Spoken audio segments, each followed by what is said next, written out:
कंजक पूजो और बेटी मारो, ये पाप करो ना जालिम हत्यारो। मत पाप करो, मत पाप करो। क्यों मारते हो बेटियां जब पूजते हो कंजकी। तुम्हें माँ ने जन्मा और दूध पिलाया, इस दूध का तुमने ये कर्ज चुकाया, ये कर्ज चुकाया। बेटी की हत्या का पाप कमाया। मत पाप करो, मत पाप करो। क्यों मारते हो बेटियां जब पूजते हो कंजकी। बिन बिटिया स्वर्ग अधूरा।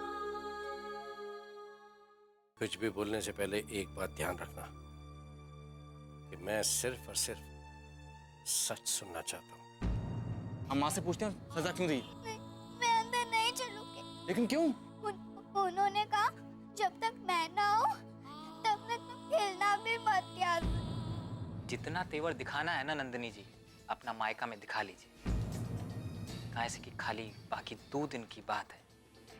एक बार छोटे ठाकुर से हमारी बहन की शादी हो गई, फिर आपको आना तो हमारे ही पास है।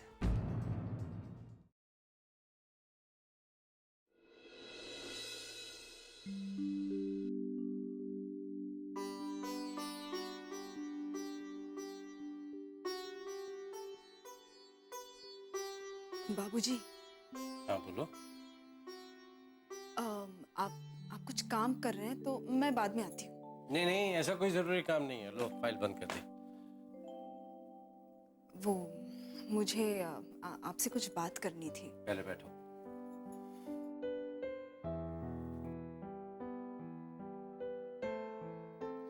अब बता, क्या परेशानी है तुझे? बाबूजी, वो आपने अचानक ऐसा फैसला क्यों ले लिया? कौन सा कैसा फैसला लिया मैंने? वही जायदाद का एक हिस्सा मेरे नाम करने का। बेटे वो फैसला मेरा नहीं है, कानून का फैसला है। कानून का फैसला? हाँ, और नहीं तो क्या। देख, हमारे कानून में बेटे की तरह बेटियों को भी अपने पिता की जायदाद पर हक है। क्यों, तुझे नहीं पता? वो सब ठीक है बाबूजी, लेकिन मुझे ये सब नहीं चाहिए। तेरे चाहने या नहीं चाहने से क्या होता है? मेरी इच्छा, मैं किसी को कुछ भी दूं। लेकिन बाबूजी, मैं इसका क्या करूंगी? मैं पहले से इस घर में रह रही हूँ ना, और वैसे भी इस घर में मुझे किसी बात की कमी नहीं है। फिर ये सब। मेरी सोच उन लोगों जैसी नहीं है जो ये मानते हैं कि बेटियां पराई होती हैं। दरअसल वो लोग बहुत नादान होते हैं जो इसकी गहराई नहीं समझते कि बेटियां जब अपना घर छोड़ती हैं तभी किसी का घर बस पाता है। मगर तू बेकार में इतना सोच रही। मेरे लिए तू और इंद्रजीत दोनों एक जैसे हैं। जितना मैं इंद्रजीत से प्यार करता हूँ उतना तुझसे भी प्यार करता हूँ, और मेरी किसी भी चीज पर इंद्रजीत का जितना अधिकार है उतना तेरा भी है। और अगर तुझे ये सब लेने में परेशानी हो रही है तो तोहफा समझ के ले ले। तोहफा तो एक बहाना है बाबूजी। मैं जानती नहीं हूँ क्या कि आप ये सब क्यों कर रहे हैं। आप ये सब इसलिए कर रहे हैं ना क्योंकि आपको इस बात का डर है कि आगे चलकर मेरा क्या होगा, मेरी जिंदगी कैसे कटेगी, इसलिए आप ये सब कर रहे हैं ना। देख बेटे, बच्चे कितने भी बड़े हो जाएं, लेकिन माँ बाप को तो उनकी फिक्र रहती है ना। एक बात अच्छी तरह से समझ ले, तू इस घर में रह रही है तो कोई एहसान नहीं है हमारा तुझ पर, तेरा हक है। इस घर से, मुझसे तुझे कोई भी अलग नहीं कर सकता, ठीक है?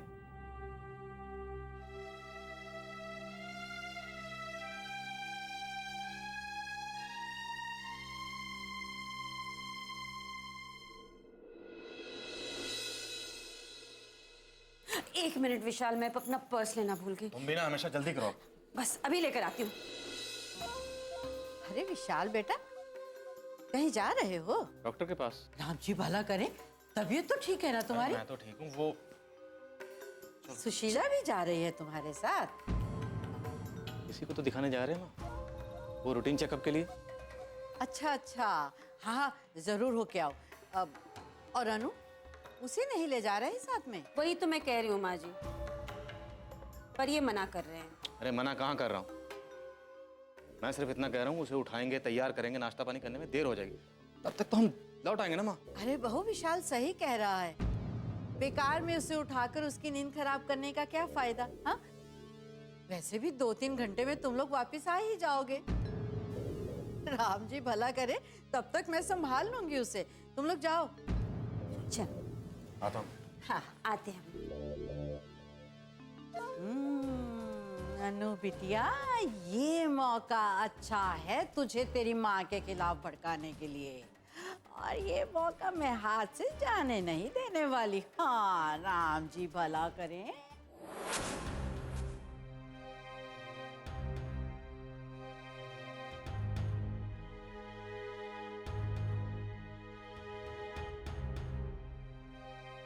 नंदन जी, अगर आप हमारा दर्द समझ सकती हैं तो लक्ष्मी को उसी दिन हमारे साथ भेज दिया। प्रस्ताव बहुत अच्छा है समदन जी, अगर आपके इस प्रस्ताव पर हम हामी भर दे तो सबकी समस्याएं हल जाएंगी।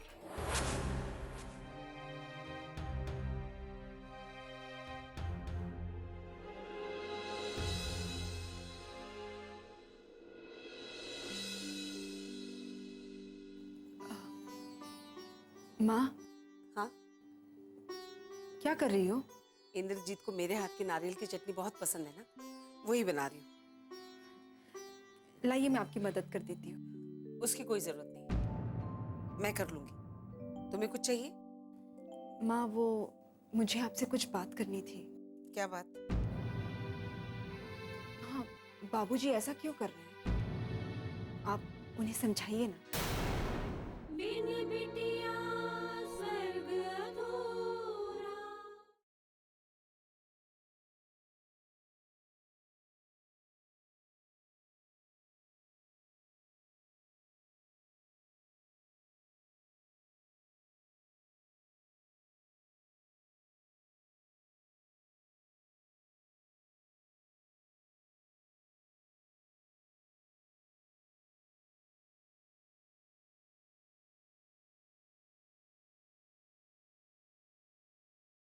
बिन बिटिया स्वर्ग अधूरा।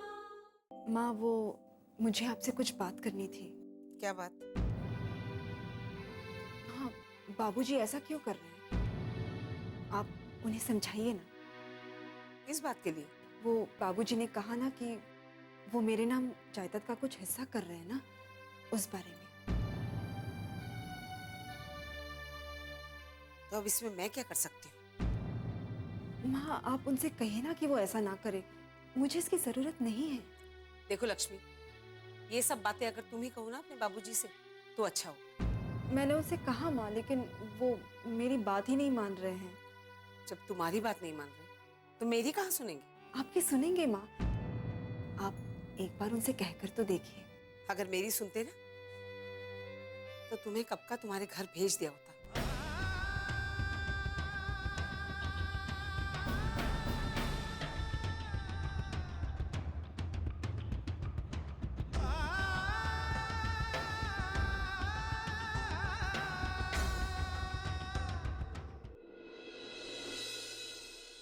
वैष्णव जन तो तेने कहिए जो पीर पराए जाने। दादी, दादी, क्या है? माँ कहाँ है? बाहर गई है। बाहर कहाँ? अरे मुझे क्या पता, तेरे पापा के साथ गई है तो घूमने ही गई होगी। घूमने? हाँ, मैंने तो कहा था उनसे कि बेचारी अनु को भी साथ ले जाओ, वो घर पे अकेली क्या करेगी। राम जी भला करे, तेरी माँ ने तो साफ इनकार कर दिया, बोली रहने दो, सोने दो उसे घर पे, वो हमारे साथ जाके क्या करेगी। वाह गोदावरी, राम जी भला करे, तीर तो बड़ा निशाने पर लगा है। अरे अनु, तू तो रोने लग गई बेटा। इधर आ, इधर आ, इधर बैठ मेरे पास। ये तेरी माँ नहीं है तो क्या हुआ, मैं हूँ ना यहाँ पे, है? चुप चुप चुप चुप, रोते नहीं, चुप हो जा मेरा बच्चा, चुप हो जा, चुप हो जा, चुप हो जा। कुछ खाएगी? अच्छा, आज ना बेटा मैं तुझे एक पते की बात बताती हूँ। राम जी भला करे, इस दुनिया में अपना अपना होता है और पराया पराया। राम जी भला करे, कुछ समझ में आ रहा है? अब तेरी माँ छोटा सा भैया लाने वाली है ना, इसलिए तेरा ध्यान नहीं रखती है। हाँ, सारा ध्यान अपने बच्चे पर है उसका। अब उस दिन की बात देख, जरा सी बात पर तुझे बाहर ठंड में खड़ा कर दिया। राम जी भला करे, तूने तो कितना कहा था, पर उसने तेरी एक नहीं सुनी है? घर से बाहर निकाल के खड़ा कर दिया। कोई करता है क्या ऐसा अपनी बच्ची से? नहीं ना? तो इसका मतलब समझ रही है ना तू बेटा? चुप हो जा बेटा, चुप हो जा। क्या करे, ये दुनिया ही ऐसी है, बड़े स्वार्थी है सब यहाँ पर। जब तक तू अकेली थी ना, तेरा बड़ा ध्यान रखते थे, लेकिन अब जब उनका अपना लल्ला आने वाला है, तुझे भूल गए। ना बेटा ना, रोते गई, इधर इधर, मैं हूं ना।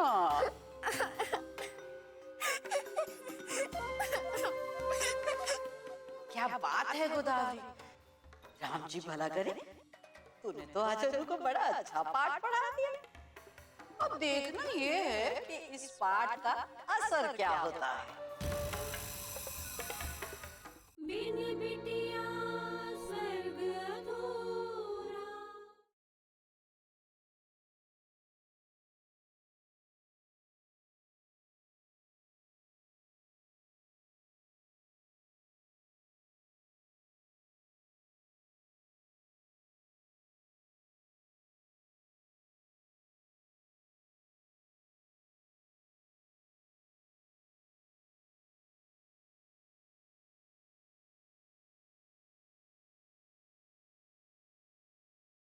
बिन बिटिया स्वर्ग अधूरा। हाँ भाई साहब, लक्ष्मी घर आ गई है। मैं तो समझती हूँ, लेकिन इन्हें कौन समझाए? जी ठीक है, नमस्ते। किसका फोन था माँ जी?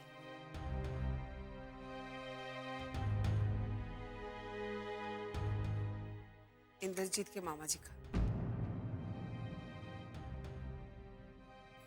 क्या हुआ माँ जी, आप परेशान क्यों दिख रही हैं? क्या कहा उन्होंने? कहेंगे क्या मीनाक्षी, अब तो सबको पता चल ही गया है ना कि लक्ष्मी यहाँ आ गई है। बस उसी के बारे में पूछ रहे थे। जय दुर्गे।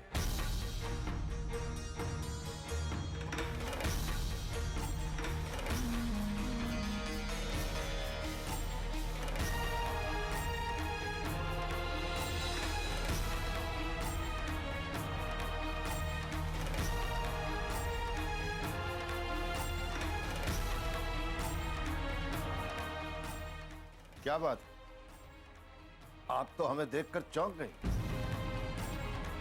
लगता है आप भूल गई, आप ही हमारे घर पर आए थे हमें यहां आने का न्योता दे।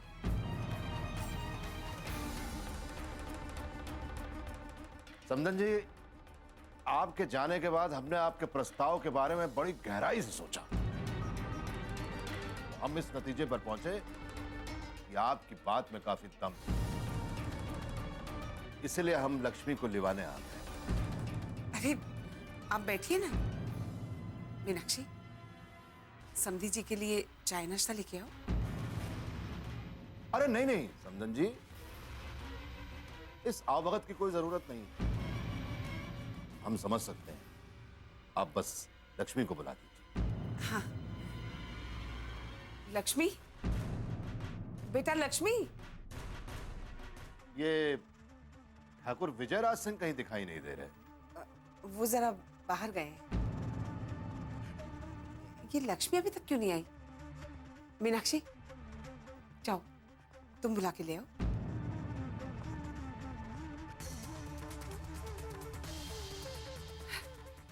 ये लो, आ गई लक्ष्मी।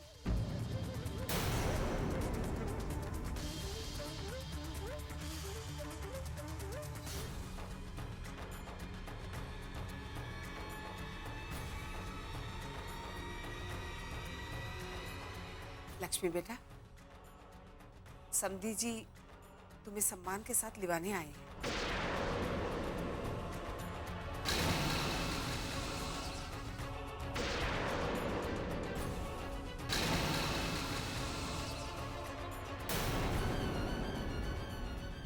देखो बेटा, दोनों घरों की इज्जत इसी में है कि तुम इनके साथ अपने ससुराल चले जाओ। चलो लक्ष्मी, आज एक बार फिर से तुम्हारी माँ तुम्हें विदा करे। चलो।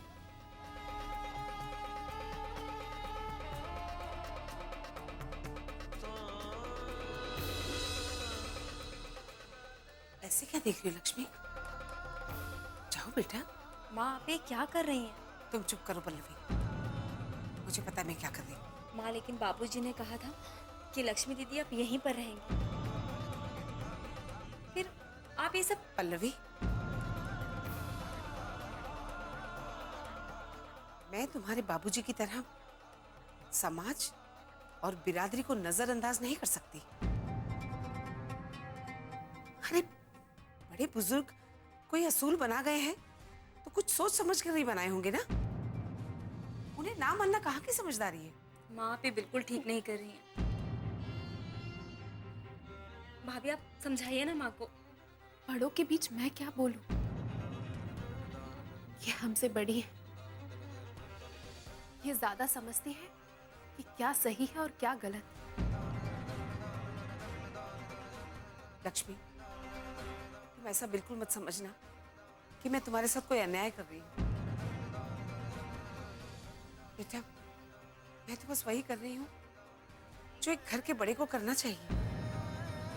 और मुझे पूरी उम्मीद है कि इस फैसले में तुम मेरा साथ दोगी। नहीं माँ, मैं दीदी को नहीं जाने दूंगी।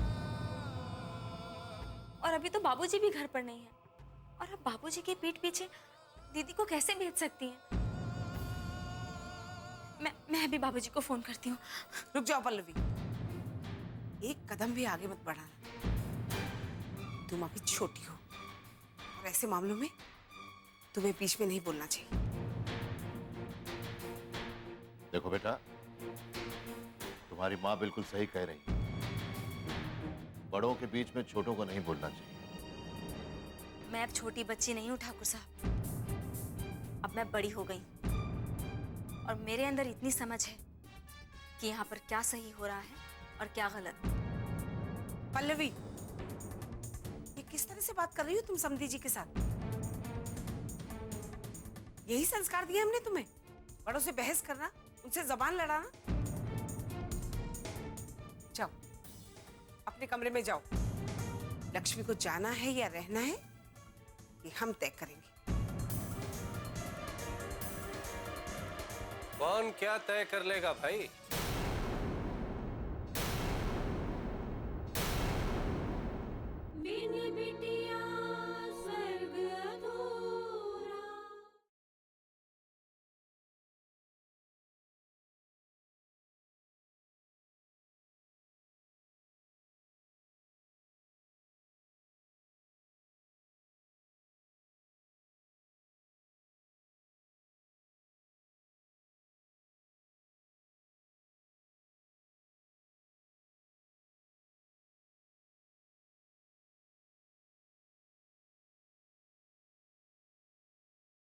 बिन बिटिया स्वर्ग अधूरा। लक्ष्मी को जाना है या रहना है ये हम तय करेंगे। कौन क्या तय कर लेगा भाई?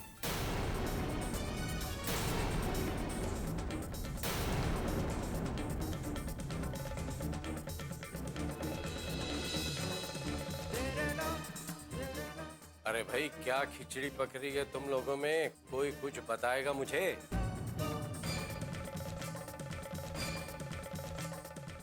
हम बताते हैं ठाकुर साहब।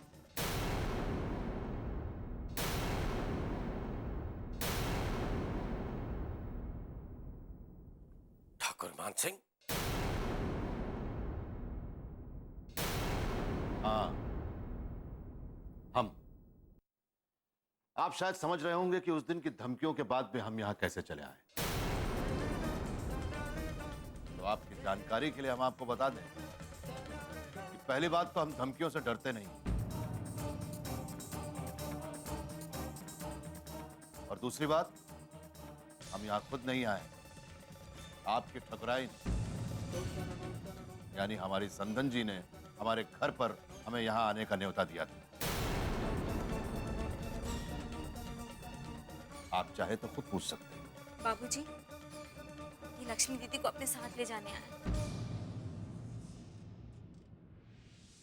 और माँ दीदी को जबरदस्ती इनके साथ भेज रही है।